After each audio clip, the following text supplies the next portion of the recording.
I want to say something about digital twins and emotions, and I try to give you a short story or a short journey into this, how to measure emotions and what we can do with emotions or in digital twins. Yes, the question is why digital twins or emotions, why we should use it, or because or what we can do with emotions in digital twins. So it is the more people-centric observation, perhaps, for digital twins or in digital twins, to give a little bit more the human perspective in the digital twins. The inspiration for measuring emotions in a digital world was made by Christian Nolte. It was an art project in the 2007, the Greenwich Emotion Map, and Christian did in the first time to measure galvanic skin response, like a lie detector, and in combination with a geoposition. And out of this, he makes one of these funny cards and maps.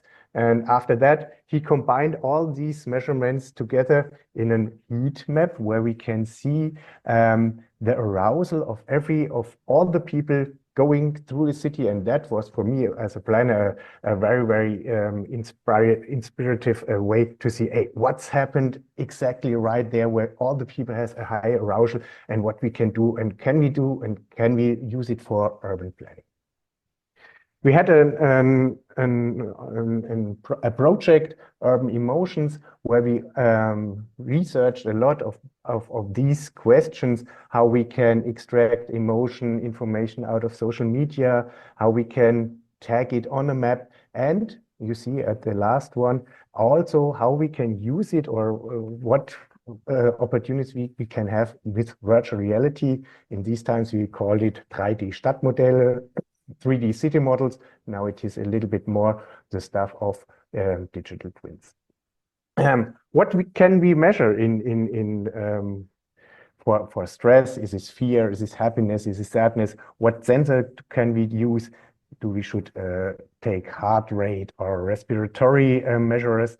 And we found it out that one of a very easy way to measure biophysiological signals is the electrodermal activity via the so-called STR or STL, was a skin conductance level or skin conductance response. We also make some observations with a so-called startled blink eye test. It is a small sensor under your eye, and if you see some affective pictures where you get scary, your neck is a little bit like that, and your eye is starting blinking, so you can measure that you see something what really affect you. And we tried it out with some Google Street View pictures, like here in Detroit.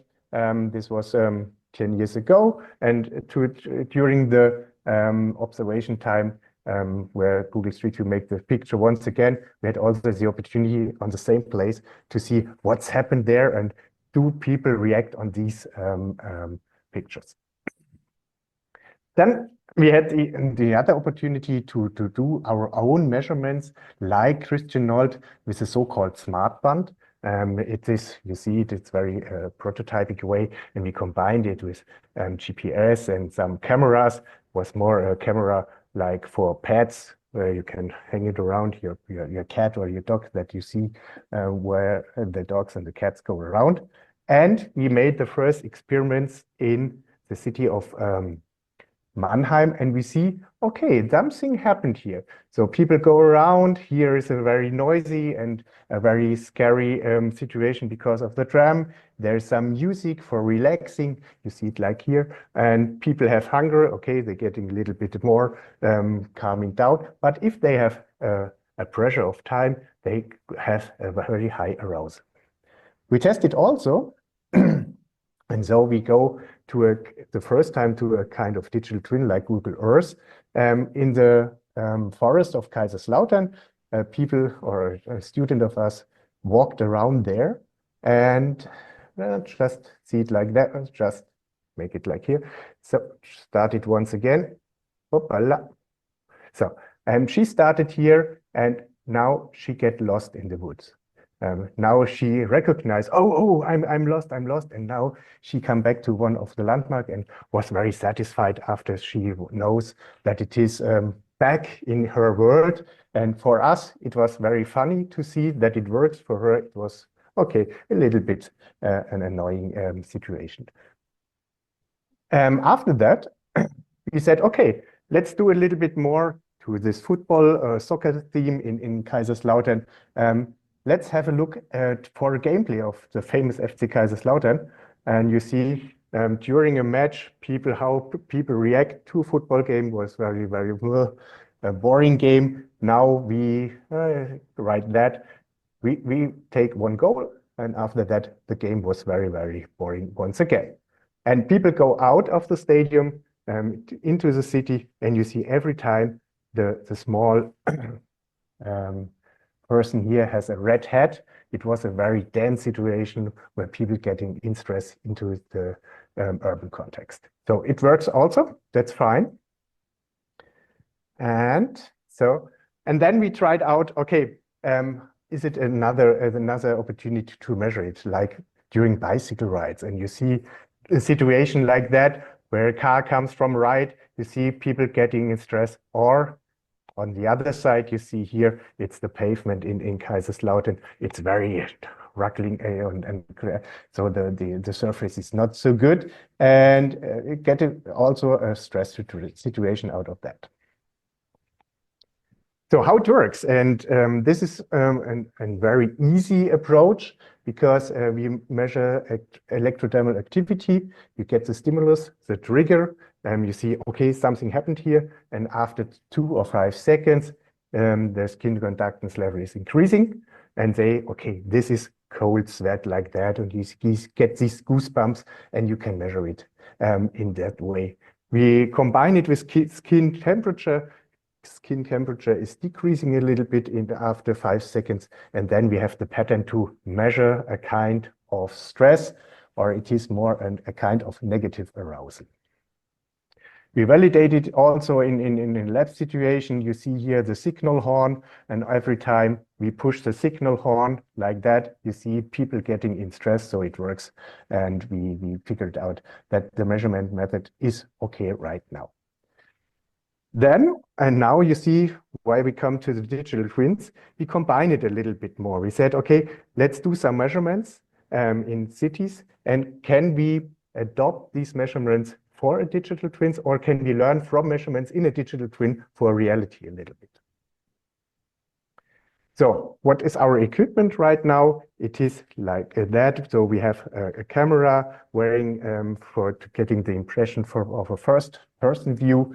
We have now the Empatica E4 for measuring skin temperature and skin conductance level, and also integrated a distance sensor that we say how close people come to other people or to other equipment or infrastructure in the city.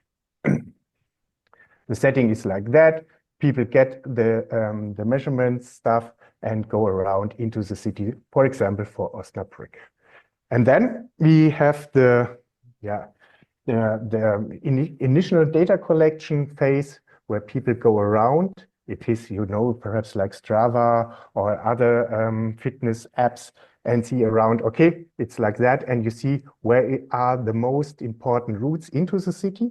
And you see also, because it's a routing planning system, on the other hand, where people avoid some routes, like here on the right side in the south, or where people prefer some routes, because we compare it between the proposed routes and the real driven route. And after that, you remember the people get the measurement system and can cycle around for 2 weeks into the city and integrate the measurements in their daily life experience and in daily life routes. And so we could collect more of 60 participants and 1,500 tracks, and get the impressions of where are the stress points into the city. And that's very impressive because we can talk about with this heat map now with the people into the city. You see here a little bit more impressive picture of the city of Osnabrück. You see here the historical ring wall like that, and here's the inner city, medieval inner city, and you go outside in the more newer city quarters. And then we talked with people from the city of Osnabrück and also with the participants and traffic planners, and look carefully at these situations where the heat or the stress points were very high, and compare it, does it work or is it a correlation between the infrastructure like here, or what's happened here on this way? Is it really a situation where nothing happened or something else? And so we see here on the left side above, that is a really dense situation where it is very close where people or where cars overtake. And that's really good for a first overview of critical points in bicycle planning. After that, we said, okay, now we have the situation that we have these hotspots, but we do not know exactly what's happened on these hotspots.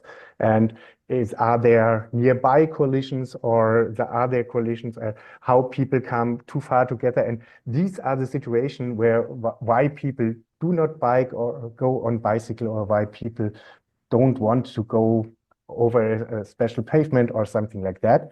And then we developed a camera system with a YOLO database behind, and can track all the traffic participants on a special place. And it looks a little bit like that.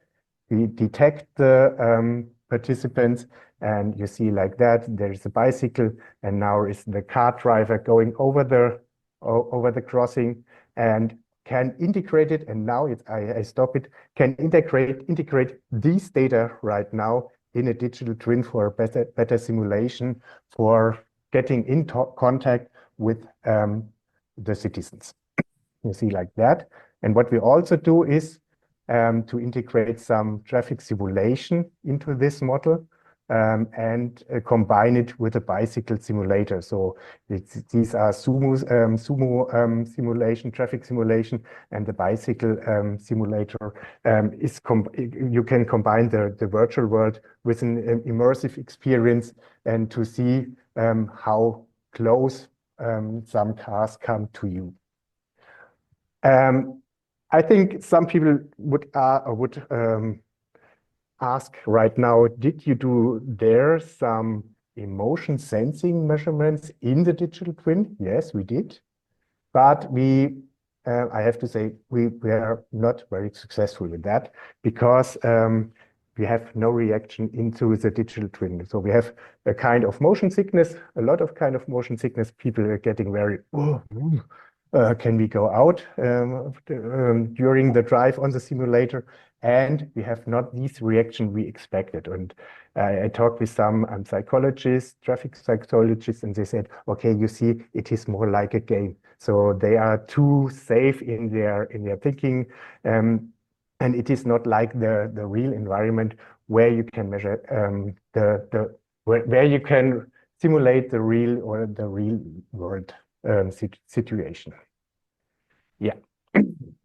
So just to sum up, what's happened with digital twins and emotions.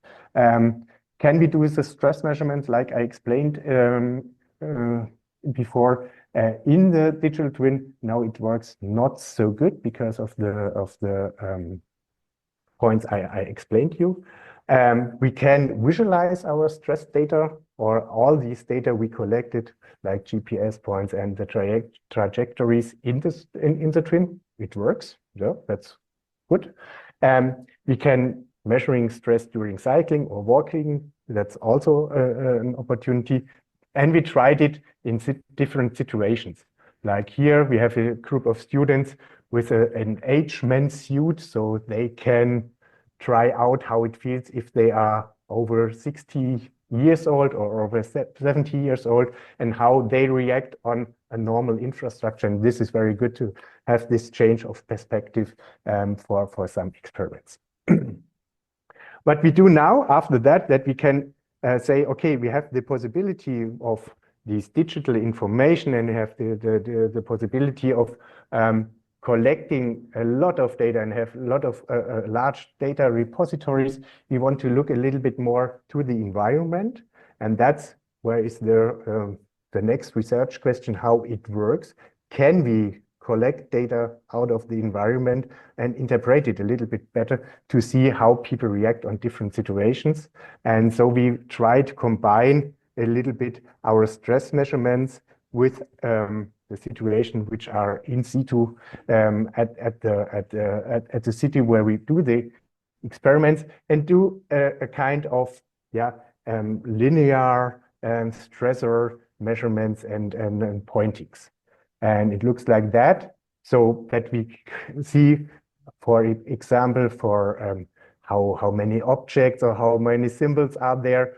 Do they affect the people, or are the openings of the windows or in the buildings, are they perhaps a situation where people getting in stress? And so we want to combine it a little bit for a framework, and then we want to translate it a little bit more into how we can automatically collect this data and play it back into our, we call it perhaps digital twin or digital 3D city model. So it looks a little bit like that we see, okay, here's the stress measurement. We combine it with traffic and density of the traffic, or like I showed it before with the symbols and the openness of the building. Yes, this is our approach, why we use digital twins, or why digital twins are for our emotion sensing important. I know exactly that the focus of digital twins is a little bit in another way, I think also at this conference. But I think if you talk about new development and how people react on new development, and how we can simulate a little bit better the impression and the perception of 3D city models to people, and how people can work with these 3D city models, I think it is a good or an interesting point of our work in research for the future. Thank you very much for your attention.